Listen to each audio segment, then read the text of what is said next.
Hey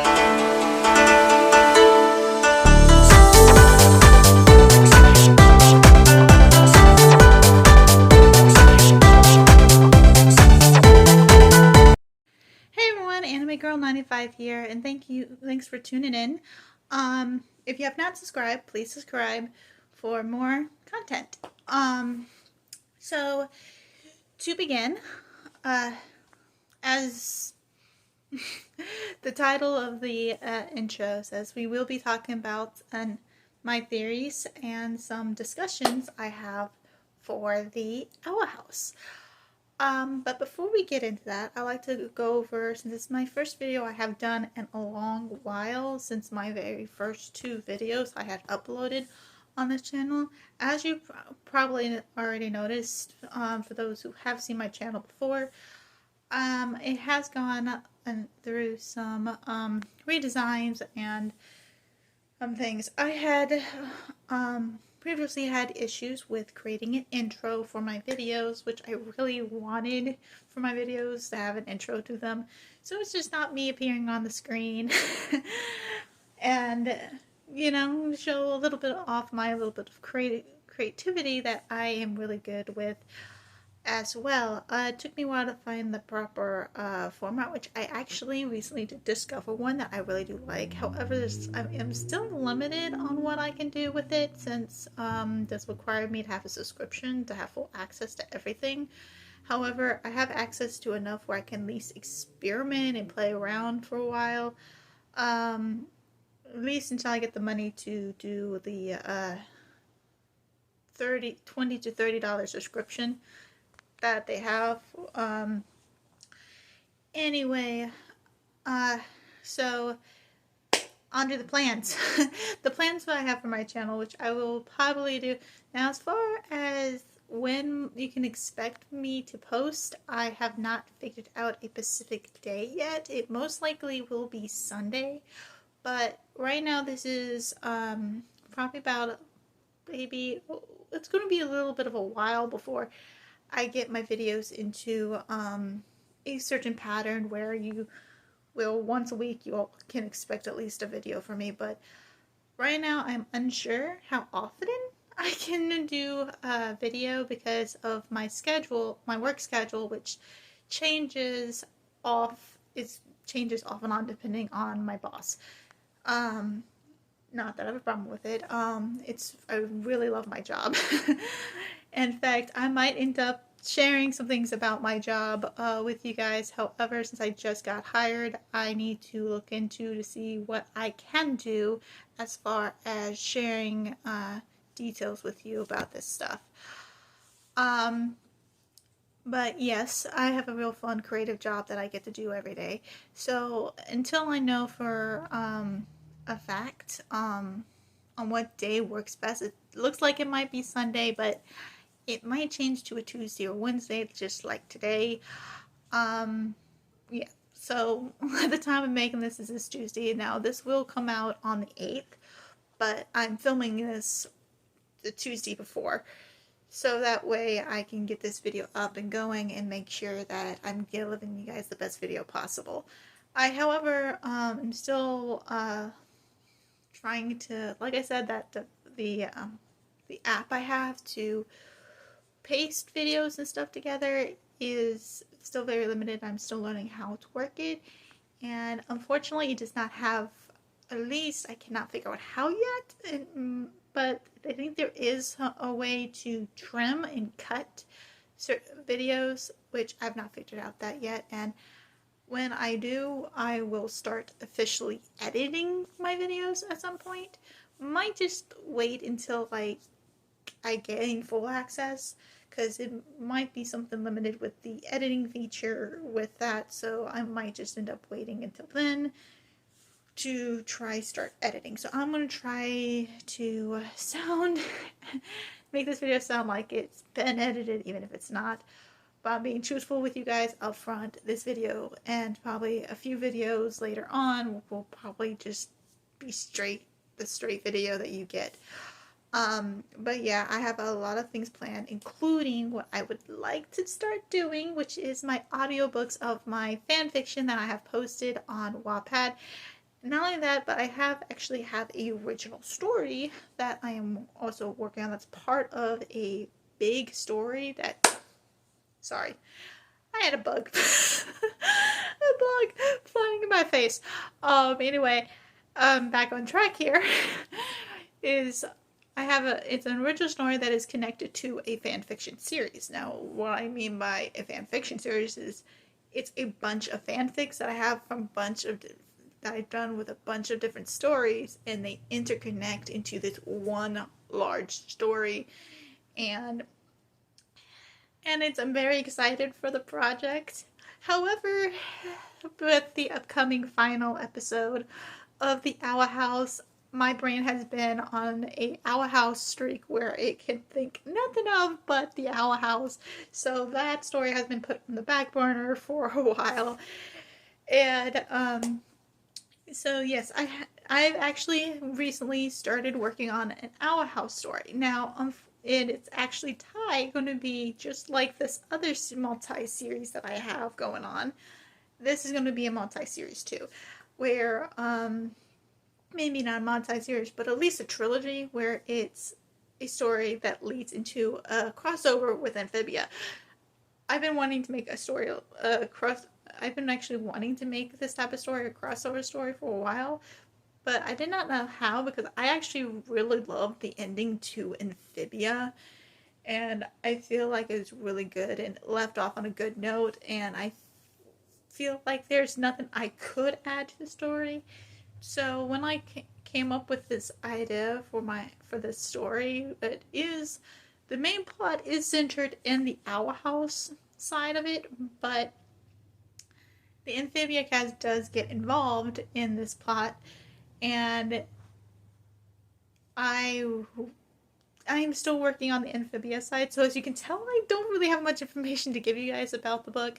The Owl House, I have it almost, I got the first arc at least planned out, not written out script by script, but I have it at least planned out for the Owl House story, and I have the second one, pretty much, I have the key points for that, because it's going to be, I will say this, both stories, both the Amphibia side and the, sorry, let me see if I can center myself. I have my phone to the side while I have my laptop with my notes in front of me.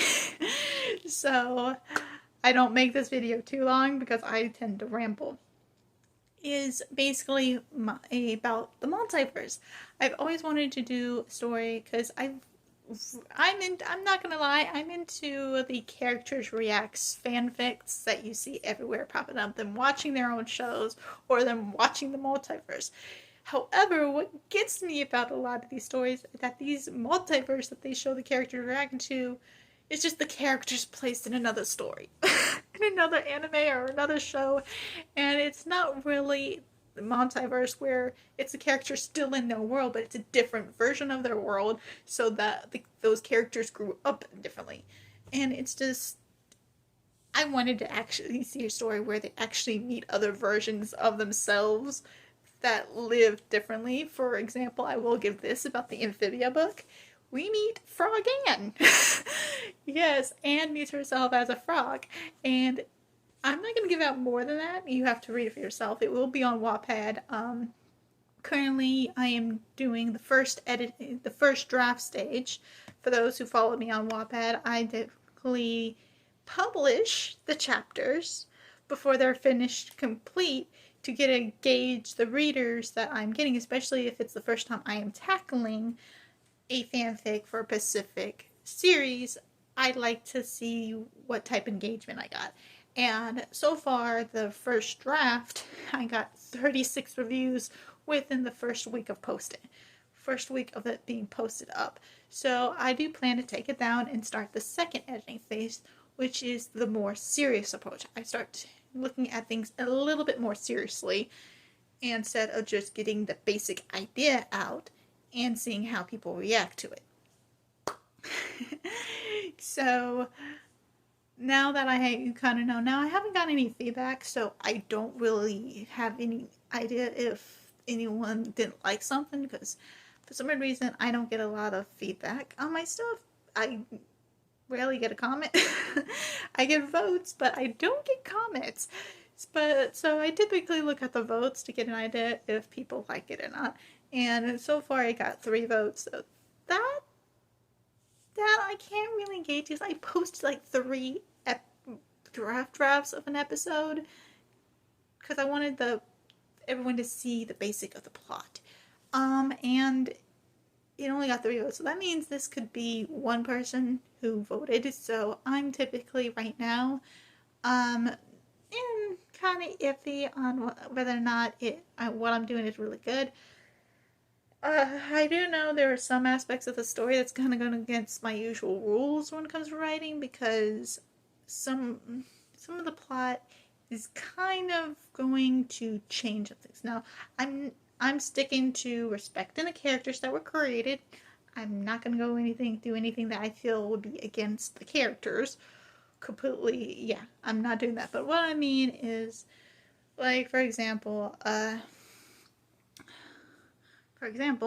I'm going to actually have some characters end up having issues that they might not really have in canon. It's going to go out of canon a little bit for some things for the story. Not only that, but the show is coming to an end, and I'm making this book before the Our House finale. I've already started writing this story, and I'm not going to stop or change anything because of the finale. I am sorry, I am keeping writing what I got. Now, I will still keep the finale in mind because the story starts off taking place after the defeat of Bellows and the Collectors. So the story does take place after that. So, and there is a original character. Now, she's not really original to a degree. She's kind of based off of Beta Amity. I'm not gonna lie, I based this character a little bit off of Beta Amity because from what I've seen from a lot of the comics out there, I really like her character. And I've also seen some versions of her where she's Amity's sister, older sister, and I've read some stories, and I really do like the character that I could see. So I created an original character that, yes, took inspiration from Beta Amity. So, however, the name actually is a reference to a YouTuber that I really got a fan of and actually, she doesn't do fan fiction. She does not do fan fiction. She's actually a cover artist, but all her covers actually have a story, an interwoven story into her covers with her own original avatar. Although her channel's called you know what? Yeah, I'll do it. I'm a big fan of her, so I'm going to go ahead and give her some advertisement here. Her channel's called Lee and Lie, but I've also from time to time see her also refer to herself as Emma Lee, and I love that name. Now, I love the name, and I thought it was very pretty, and I just really liked it. And when I was creating this character, and I was thinking, I wanted the plot I have for this character to be not really a foil, but a mirror image of Amity. Because of a certain plot point I don't want to spoil, so I'm not going to tell you guys. But there is a reason why I chose this name. The name Emily is really close to the name Amity, and I had a similar T-E at the end. It has that similar sounding feature at the end, and I felt like that would be perfect to reflect that this character is supposed to be a mirror image of Amity. It will go into detail, the story. I am working on right now I am currently working on the story thread of it, the plot, but the details and how I touch on that has not been added into that side of the story, just the character side of the story, because that is going to be like a side thing that the characters do while the character story is getting dragged out. So yes, so I will touch on that with my Owl House story. But along with that, I have, like I said, I have a bunch of stories on Wattpad that I want to uh, make into a audiobook on Wattpad for people who can't read or may not have access to Wattpad but are interested in hearing these stories. Unfortunately, I don't have a lot of friends besides my husband and my mother. And only one of them out of the three of us can do different voices. Not me. I'm not good with accents. I cannot pull off accents. I cannot pull off different voices that good. Now I have pulled off a few, but they're still not that impressive. Anyway, now that we clarify that, the last thing I want to say that I do plan on doing is theories and discussions as well, such as my first one with today. I plan to do theories and discussions, talk about theories, and discussing theories that I've heard online or elsewhere. The third thing that I would like to start doing as well, which is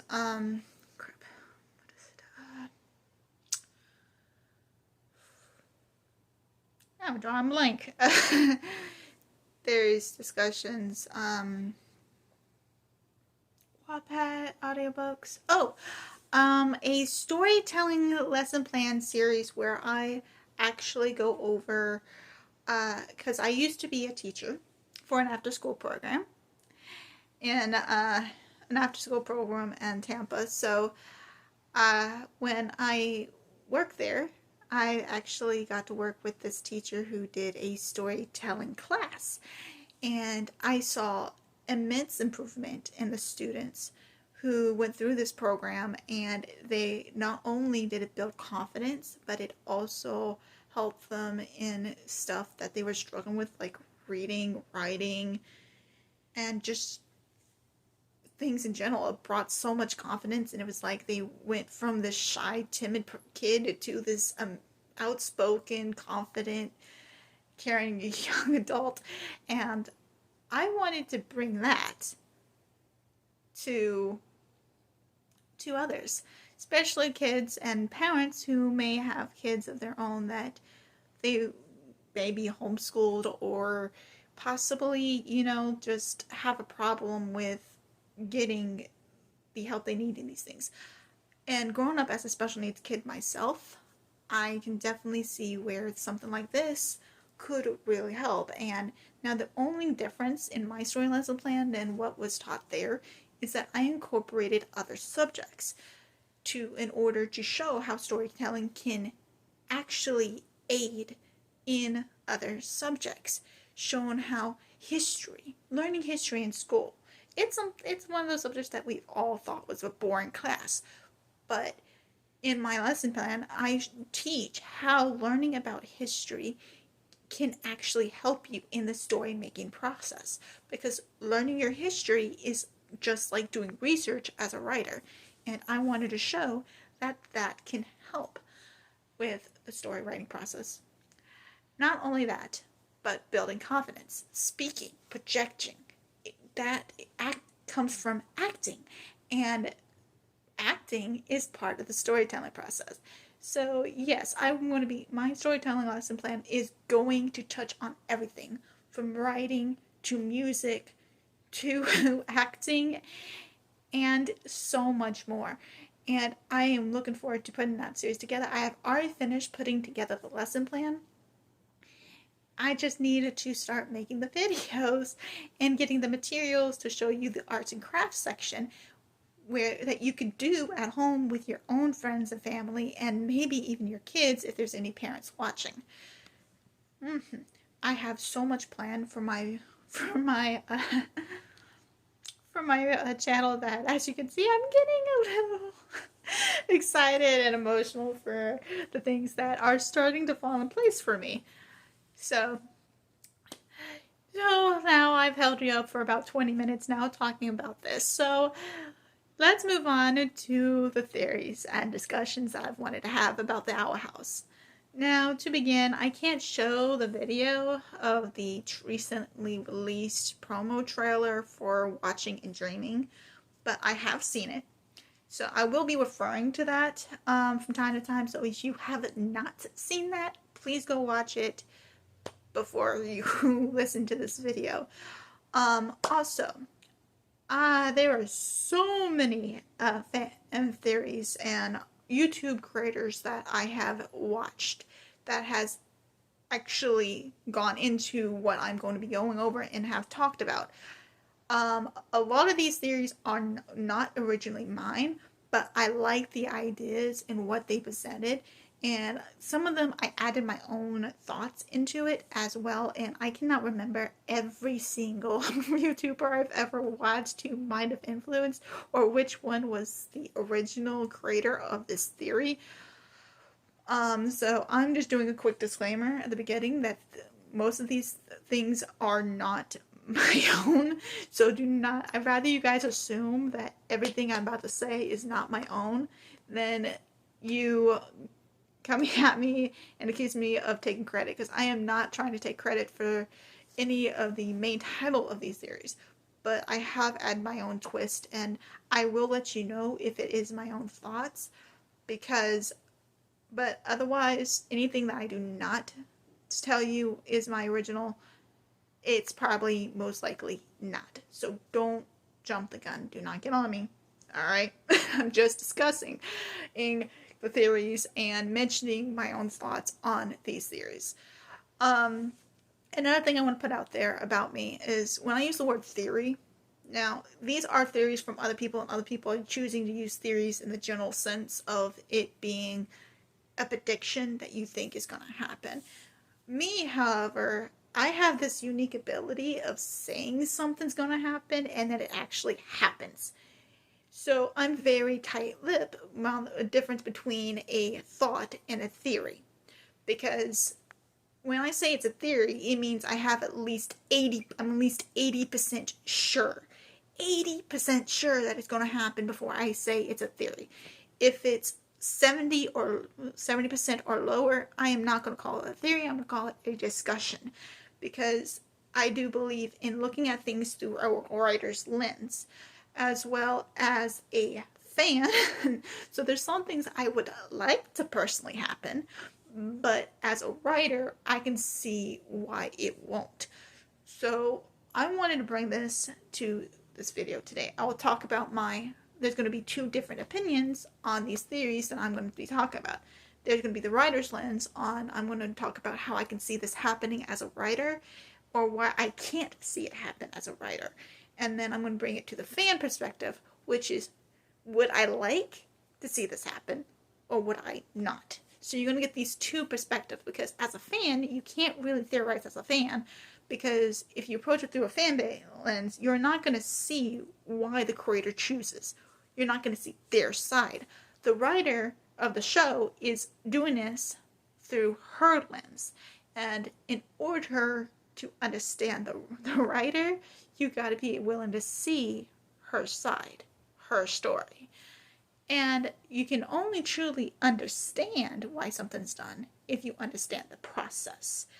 So that's why we're going to split my thoughts into two sections: fan thoughts and opinions, and theories and discussions through a writer's lens. So let's start with the first one I have, which is something's going to happen to Willow.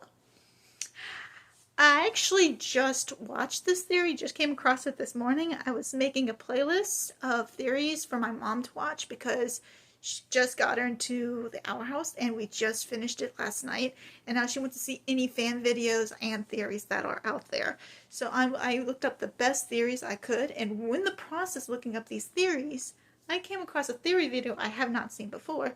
And this person mentioned that something could actually happen to Willow. This kind of coincides with the possible death, or possible of just somebody's going to have a fake death, because there's been a lot of death flags in the show. However, I can see the video talking about this came out before the promo, so this person didn't really go into detail about how this might correlate to that. So since we are approaching this theory and talking about it, real quick, let's look at this theory through the lens with the promo in mind. So he went on to saying that because Willow has been the first friend of a lot of the other characters in the gang. She was the first friend Luce made, she was the first friend Gus ever made, and the first friend Hunter ever made coming when he came to Hexside for the first time. And looking at it, it is true. Thinking back on it, it is true. And thinking if you had to, as a writer, if you had to choose somebody to either have a fake death or have something happen that's going to affect a group of characters, you're going to want it to be a character that has that connection to every character. And so I do, as a fan, want this to happen. I actually would. I'm sorry, I'm a big Hutlo fan. I am. I ship those two lovebirds. They're so sweet together. But as a fan and as a writer, I would want this to happen because several times after hearing this theory, I took some moments to actually reflect on my memories of the show, and there has been a lot of times that have been showed with the characters being shown being protective of Willow. Think on it.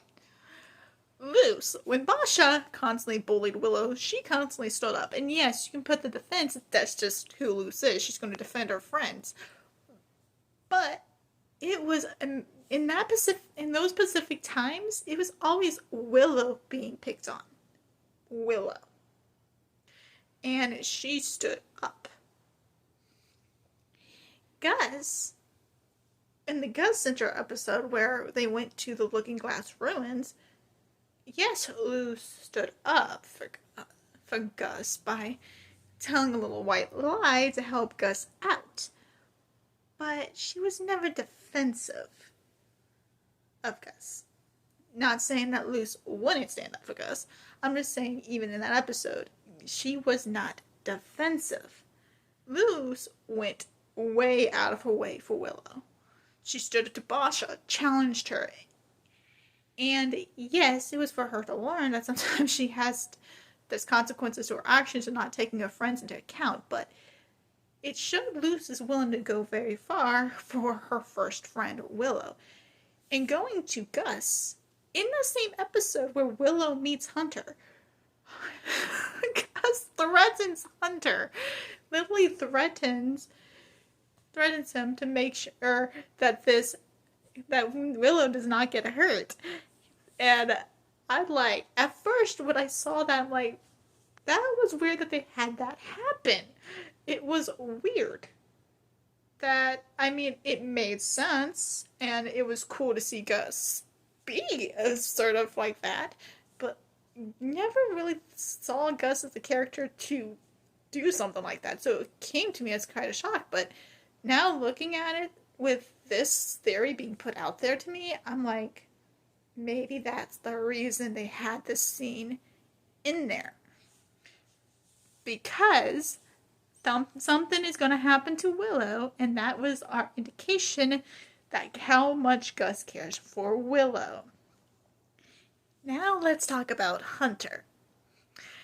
And I'm pretty sure, just like me, you can probably think of several indications where Hunter showed he was protective of Willow. And including in the last episode, for the future, when Willow's having a breakdown, he immediately caused enough emotional reaction for his magic to awaken. The magic Flapjack left him. It caused him to get emotional enough for him to actually activate his magic to get to her. That right there shows how much, not only that, we know he loves her. We know this. Huntlo fans know this. I'm sorry. This is why I have to split my fan opinion and my writer's opinion. As a writer, I'm seeing it through with this lens that these things, these moments that we thought took for granted, actually were there for a bigger reason. And I really do think that this is possible. And not only that, but we know that Willow, in the storytelling terms of the five-man band, represents the tank character, a character that takes damage, a character that is supposed to be on the front lines in front of everyone. That's Willow's character. That is the role she plays within the group, is the tank. And what does the tank do? Take damage for others. So something could happen, and Willow puts herself in front of others, taking a hit. Now, I'm not saying she's going to die. I'm just saying something's going to happen, and it's going to cause the other characters to retaliate. It's going to cause them to act. So in conclusion, I do think this is possible. So the next theory, that I heard. Now, the original theory, this is one of those theories that have a twist that I added to it, my own little thoughts into it. So let me go over the original first, the original theory, which the original theory was Camilla was going to lead to Bella's downfall. There was, some of it that I agreed with. One section that I agreed with was the fact that Odalia was going to aid in Eda, Lilith, and King's escape from the palace, from the house, or what the collector is, the collector's house, or the owl house. He originally said that Eldalia was going to feed Bellows and collector information, which would eventually lead to a situation where Bellows would no longer see Eldalia as useful and betray Eldalia, which would eventually lead to something possibly happening to Amity, and she jumps in to save her, and is angry enough at Bellows for this act to eventually go on to help Eda, Lilith, and King escape. As great as a theory it was, I saw some loopholes that I as a writer, can't really see happen. So I wrote down what I agreed with and came up with a new version of it, which I titled Eldalia ends up helping the gang. Now, this happens right after another theory that I'm about to talk about afterwards. I can see this happening after. Now, I'm going to jump to this other theory just for a moment, which is Camilla facing off with Odalia. I do see this theory of Odalia helping the gang after she confronts Camilla, because I have a feeling that what will happen is that Camilla would most likely, will probably stop Odalia, in the confrontation, but say some things that get Odalia thinking. It puts an idea in Odalia's head. Even if she doesn't accept it then, she starts to see things from a different point of view, thanks to Camilla. And because of this, she will eventually, what I believe will happen is this. She will end up helping the gang by helping Eda, King, and Lilith escape. This will lead to, along the way, them having to take on some of the guards or some of those star beings that we've seen now. I myself have not seen them appear in the castle, but we don't know if there's not at least a couple of them floating around. That not only that, we know the puppets, the coven heads, are guarding Eda's cage. I do feel like that's going to come into play, and if they're going to escape, someone would need to hold off those guards, those coven heads, which I do see Lilith choosing to stay behind to try to hold them off, thus sacrificing herself in a way to allow Odalia to lead Eda and King to Luz. So Odalia basically takes them to Luz. So after Lilith sacrificed herself, possibly even protecting Eda and King, she is somehow at some point turned back into a puppet, which we see in the original the promo of Watching and Dreaming. Odalia guides them to Luz, where I do believe she will probably end up getting there and seeing Amity being targeted somehow, and will possibly either sacrifice herself or take a hit. Now, I want to say I could see her possibly sacrificing herself, because not that I don't see Odalia being redeemed at this point. I think there's a chance for Odalia to be redeemed, but I think we're more on the line of her, even if she doesn't die, she's going to take a hit in order to protect her daughter. I think with everything she's done to Amity as a writer and as a human being watching the show, I feel like Odalia does definitely have that possibility on committing an act that would make things up to Amity. Now, it does not mean she's forgiven, but she has done something that shows she actually cares for her daughter.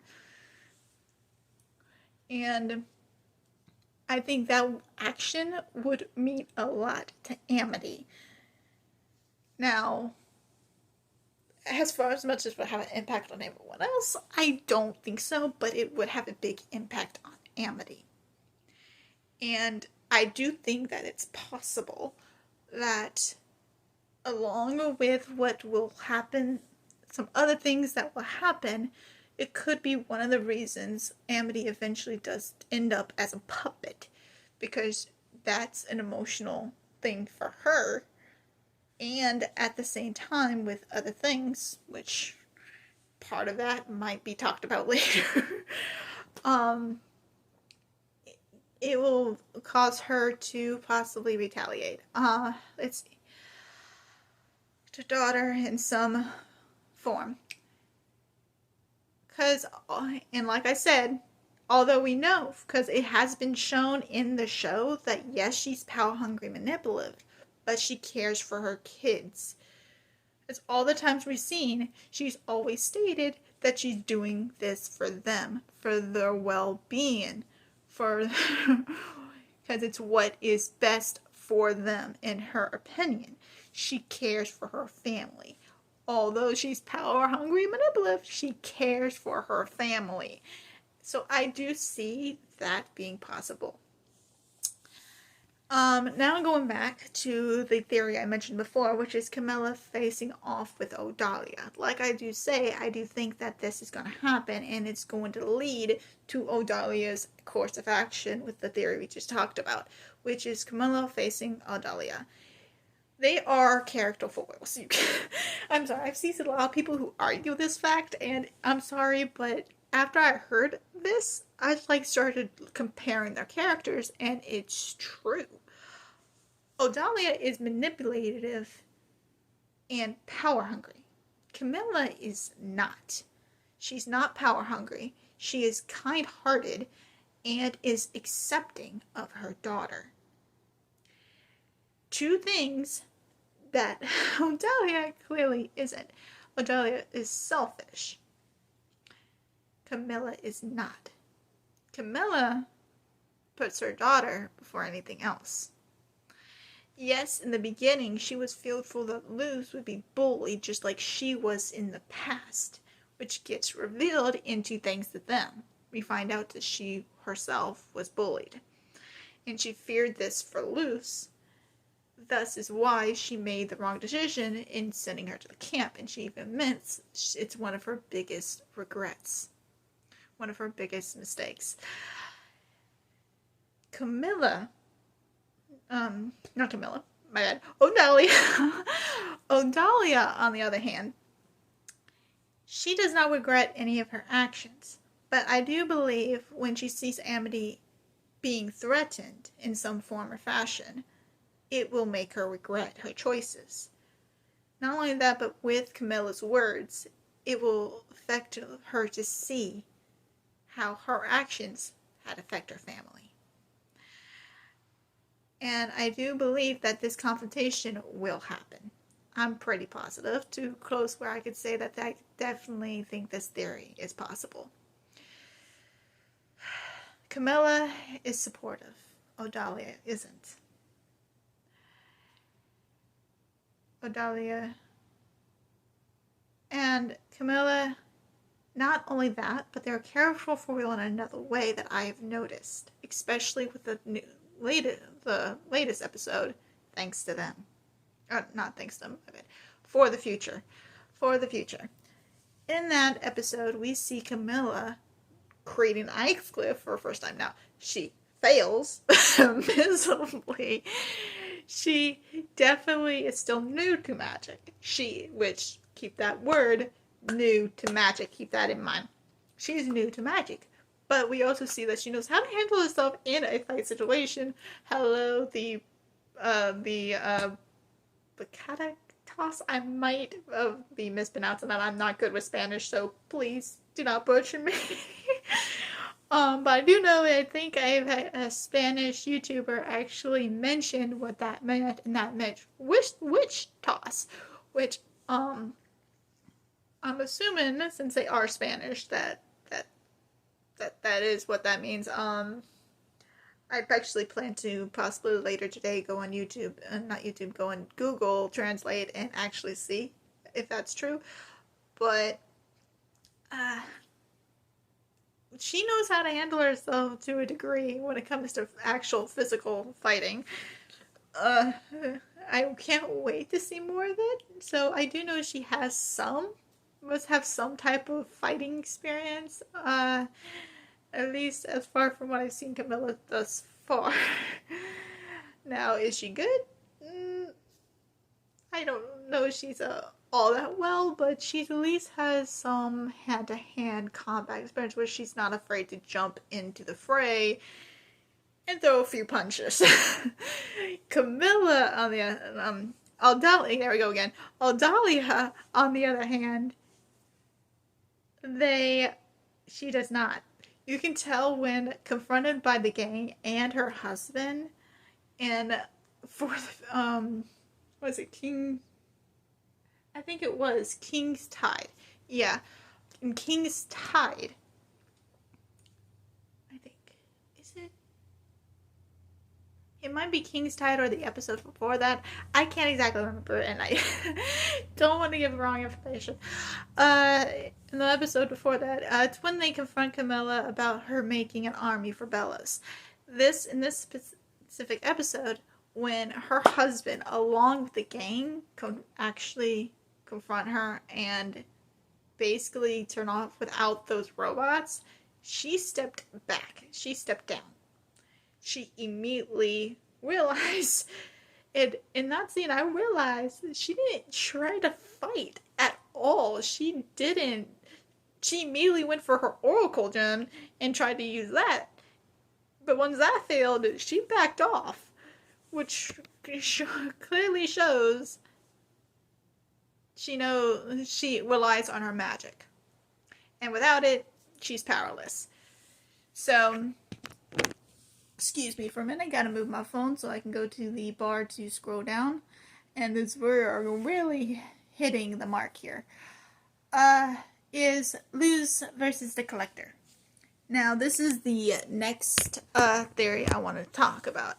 Now, there's a bunch of theories out there that talk about Luz versus the Collector, but there's quite a few. There's a few theories that I actually thought sound possible. Now, most of this is, at least from most of the theories that I've seen, talk about how their character flows to each other, and how it's going to come down to Luz accepting the Collector. forgiving him, and becoming friends. She needs to make a connection, because if she makes a connection, that the collector would possibly end up being their greatest ally and key in defeating Bellows.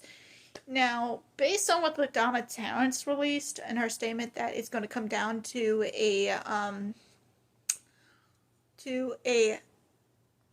human, I forget what, something human, a cursed witch, and a king. Definitely referencing Luce, Ida, and King are going to be the key players. But even though that they're the key players, it does not mean that the collector himself can't play a role in Bellows' defeat. In the trailer, we see that Luce is put into this dream state where she is literally in the shoes of Bellows. And I think this test that she's going to go through is going to help her realize she is not like Bellows. She's going to realize the key differences between her and Bellows and overcome this. And this is going to end up helping her in the end. So the collector's game is her final test. The collector himself is not the final villain. It's going to be Bellows. But because of the fact she's been picturing herself again and again as the villain, the person responsible for everything, that she's been picturing herself as if she's just as bad as Bellows and deserves to be punished. This dream state she is in is going to show her she is not. Now, of course, the collector's using it to break Luce, but I feel like when her friends get involved, she's going to realize she has the one thing Bellows never had. And that is friends who are there for them and supportive of them. Bellows killed the one person he did have back then, and that was Caleb. After committing that act, Bellows had no one but himself. And that is going to be the key thing that is going to help Luce. Now, don't get me wrong, I'm not saying that the power of friendship is going to save the day here. No. It's still going to come down to King, Ida, and Luce in the final fight.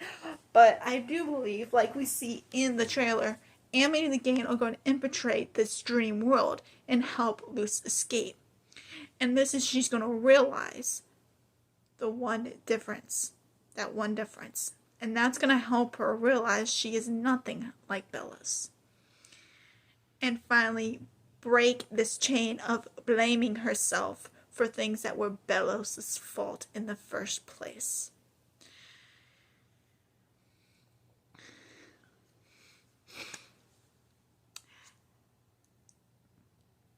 Now, after the fight with the collector, after breaking out, Luce is going to realize that this kid is just like how she used to be in her world. It's just like her. Back before she became the person who she is, back before she came to the Bowling Isles, she's going to realize the collector is just like her. A lone, scared kid. Just like King said, who just wants a friend. Who wants someone to play with, who wants to play a game, and just doesn't realize his actions have consequences. Along with King, I believe Luce is going to befriend the collector, and he's going to end up helping in the end by accepting him, by forgiving him, and by showing him that he can be accepted for who he is, and it's okay to be who he is. There was a theory I heard a while back about how it's possible that the old other collectors, which we see in the portraits, might have made the collector, feel, put him down for wanting to play with these beings, wanting to be a kid, made him feel bad, because that is not the way that the collectors were supposed to be.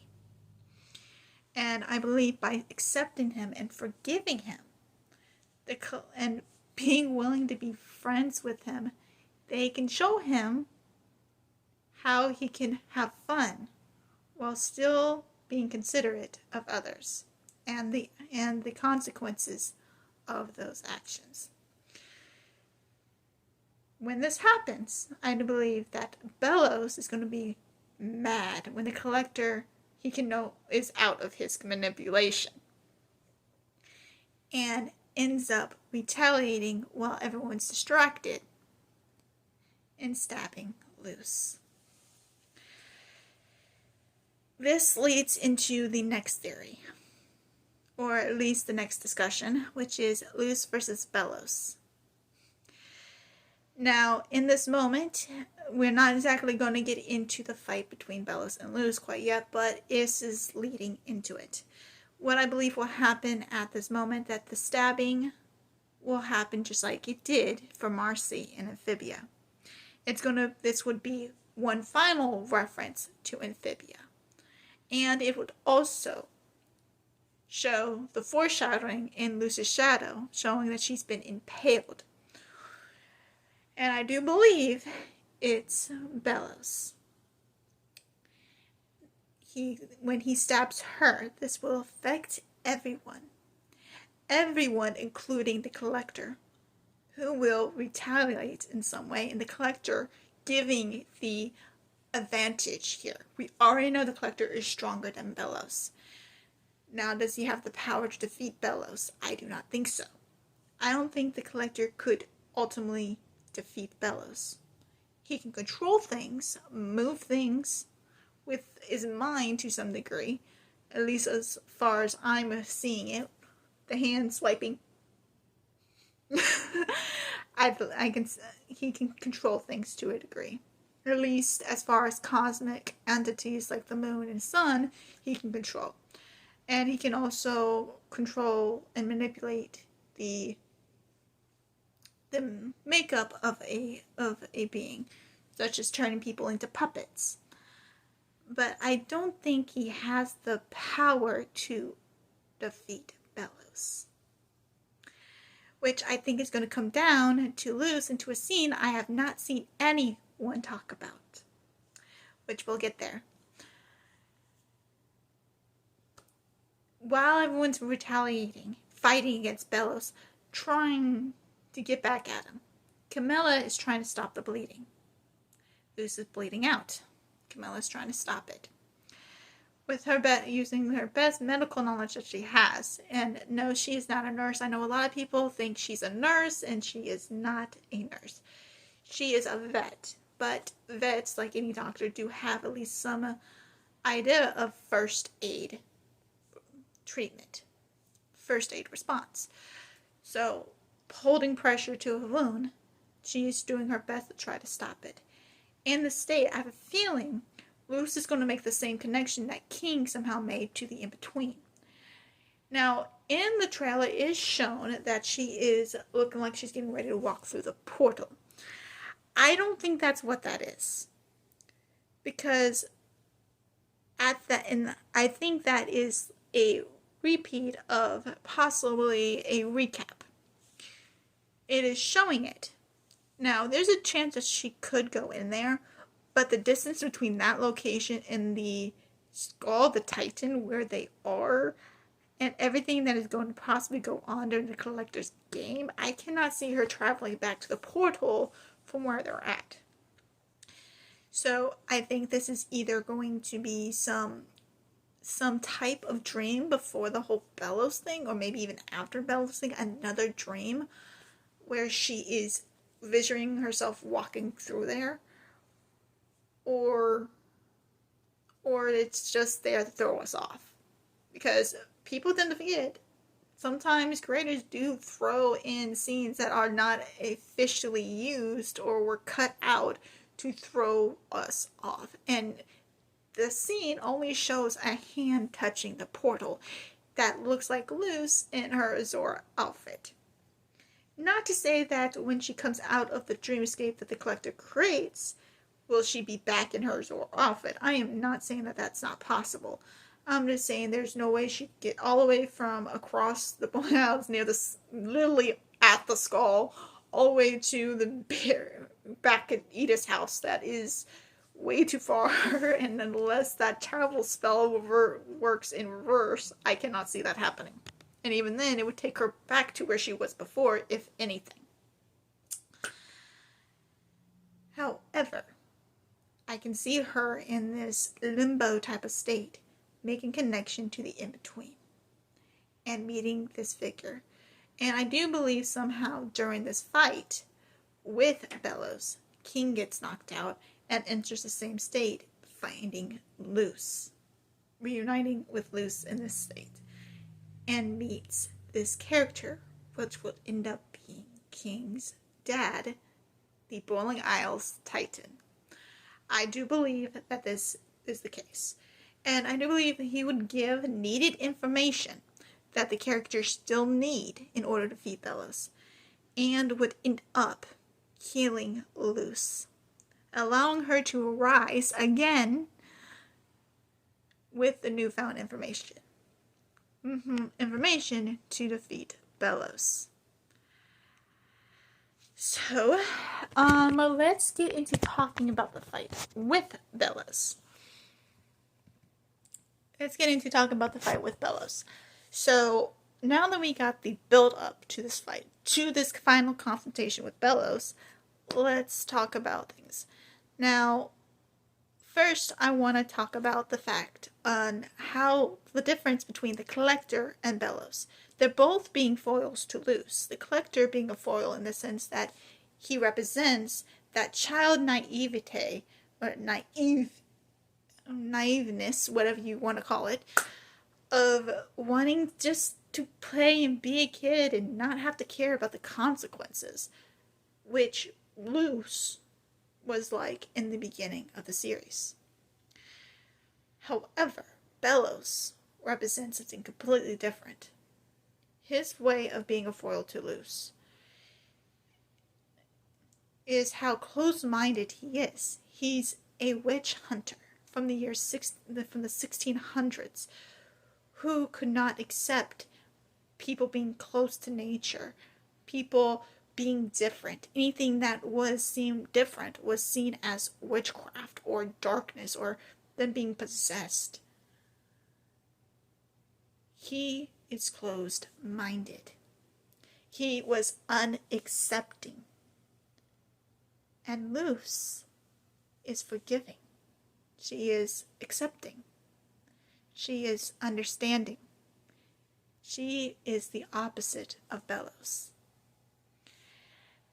Now that we know this, I want to bring us to two possibilities that I can see possibly happening. Now, one has not been mentioned or stated before, and it's my own theory. And yes, I said the word theory. However, it is not completely there. And although I'm going to talk about it today, because it leads into the second idea I have, I'm not going to officially state this because as far as I know, it's a discussion more than a theory. Because it's not even 80% sure. It's not even 80% sure. It's more like a 65% case. The second idea is more of a theory. I see at least 85% for the second one. But let's talk about the least likely theory, which is Luz, through the Titan's healing, gains magic, real magic, temporarily. I do believe because magic does come from Titan's blood. This theory actually came about when I was listening to a theory about Luz somehow gaining Titan magic through the blood of Titan, which was theorized that King would give Luz in order to save her. As you can tell, this is a little similar to the theory I talked about the Titan saving Luz. I do think it's possible that King could still be the one to save Luz in this regard, but I think it's more likely with her interaction with the Titan and how the Titan has been guiding Luz. I think the Titan would be the one to bail her out. Be the one to heal her wound and allow her to stand back up. And I do believe that it would be through his blood. Now, how would that happen? I have no clue how the intricacies of this would work. But I do believe through healing Luz, using his magic, it somehow leaves residual magic within her, allowing her to perform magic temporarily for a short burst of time. And using this magic, she would go on to defeat Belos. And either this way, by petrifying Belos. I do believe Luz will end up petrifying. It's been hinted at several times that once someone is petrified, it can't be undone. You're literally dead at that point.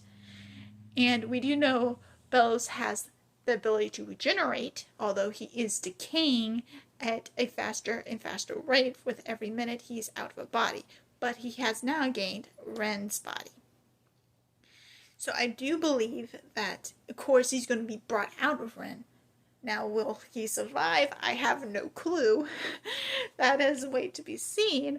But I do believe that because of that, he gains a little bit more time and is able to regenerate again when he confronts Luz. Now, the other option, the more likely option, is she won't gain magic, but I want to refer back to an episode. I can't remember which one it is, but it was right after Hollow Mind. Right after Hollow Mind, I think it was. Which is, she is trying to distract herself and is experimenting with different glyphs. And she has experimented by creating different glyphs. Now, at the end of this video, I will show the image of these glyphs. She has created, but to go over it, she created a glyph that created some sort of mud monster with the hand coming out, and then Ida, and then Hooty trying eating it, and a few frames later. Then she created a fountain, a water fountain glyph that allowed a little fountain, a little flow of water coming out of it. It was very cute. The third one was a wind glyph that made a tornado, which was really cool. I really hope I see Lucy use that glyph because it's like really cool. And then we see a petrification glyph. And I could see it. You can't defeat something. We already saw with the collector who blasted Belos against a wall, splatting him. He regenerated from that. He regenerated. So now the theory I heard about her, that blast that she does that nearly kills Hunter, Willow, and Gus, and for the future, from when her palisman woke up, I cannot see that working on Belos. It is possible that it would put Belos in a similar state that he was in with the collector, being splat, being mush, nothing but mush, a mush green soup type of thing, whatever you want to call it. But I can see her doing that failing, and leading to her using this petrification glyph to petrify Belos.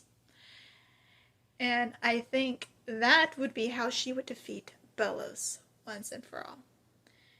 And I do think after this petrification, through some reason, whether it's the Titan himself or something, petrified Belos crumbles to ash.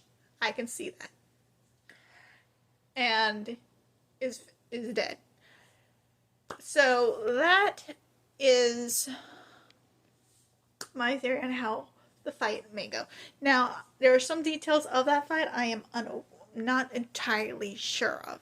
For one, there is a lot of other things that I'm possible that might happen, but can't really figure out how to connect those things.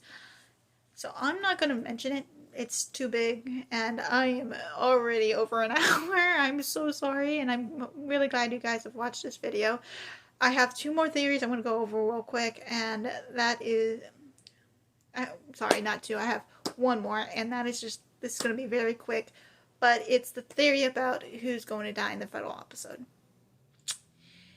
So, we know the candidates that could die. Ida does fall into the realm of a candidate, but I feel like that's like a 30% chance on Ida. I'm sorry for those who really think it's going to be the mentor that dies, and typically... But the reason I say she's not going to die is because Donna has shown constantly that she redoes tropes, subverted. And the biggest trope with a mentor figure is that they die. So I can't see Ida for that exact reason. She's already turned the hero's journey on its head several times. And the biggest cliche and thing that ends up happening is the mentor dying. So I do not think it's Ida. It's a 30% chance. There's a possibility, like everyone says. There has been death flags for Ida, but there's also been death flags for many other characters. The next one on my list is Rain. Now, he is possessed by Belos, and we do know that anything he possesses does decay. However, I see there being a 40% chance. We see him fighting off Belos in the trailer, and Belos trying to make his way to the Titan's heart, which I do think that there's a chance he's going to possess the Titan. I do feel that's going to be Belos' endgame here. I do agree with that. But I cannot see Rain dying. I'm sorry. He's the 40% chance. Following him, we have Camilla. Camilla would have a big impact on Luz, but as far as the story, it would seem pointless for her to die just after bringing her to the Isles. Now, on a counter-argument, I can see it happening because that would give Luz a reason to stay in the Boiling Isles, because Camilla is the one thing tying her to the human realm. The one thing that Luz cares about in the human realm. The one person who cares for her and she cares about in the human realm. So I can see Camilla dying. I'm giving it 50-50 on 50-50 chance of it happening. 50% chance. The biggest... I'm sorry for those who have said in their theory videos, it is unlikely. But I do believe Odalia. I mentioned this prior that I could see her sacrificing herself for Amity. I do believe that with everything she's done, a big play such as sacrificing yourself for your daughter would be the perfect writing tool. Not only that, it would be emotional, and it would be a way to end off Odalia's character arc. I do, plus I can't see Amity. Also, it would also bring forth Amity's character arc with breaking free from her mother. Now, whether or not Odalia officially dies or just goes through a pseudo-death, it is possible where maybe she's on the break, where she will die, but by the end she is recuperating and healing, in the process of being healed. But there's an 80% chance, I do believe there's an 80% chance here of her dying. And so my biggest theory is Odalia is going to be the one to take that death. But anyway, that's my thoughts and the theories that I have heard and have added to. I appreciate you guys all watching, and if you can, please subscribe, and I look forward to hearing you guys again, hearing from you guys when I do my live stream on the 9th of April. Now, the live stream will be me and my mom's reaction to the final episode of the series. Now, the reason why I'm doing it on the 9th and not the 8th is because, unfortunately, I have a gamer husband who likes the game and gets home around 6:30, so I'm not going to have access to the TV. Although he probably would not mind it. So I don't want to spend most of my day hunting for Disney Channel. Wasting my days off hunting for Disney Channel on our TV to figure out what channel number it is. So I'm going to be watching it on Disney Plus. So we will be giving you our reaction the day before, and I will be staying off of YouTube until the 9th. The only reason I will go into YouTube is to post my videos and to do the live stream. And I do ask, because I will also state that I'm not going to be able to read any of the comments in the live stream, because it will be at least sitting in front of the TV while me and my mom are in her room, sitting in our places. Her in the probably most likely going to be on the chair while I'm sitting on her bed. So I will not be able to see the small print off of my phone during that situation. So what I will do, however, is I'll probably look back on the live chat sometimes I see that it's possible sometimes to look back on the live chat, and I'll probably scroll through and see what you guys said, but I'm not going to be looking or responding to that during the reaction.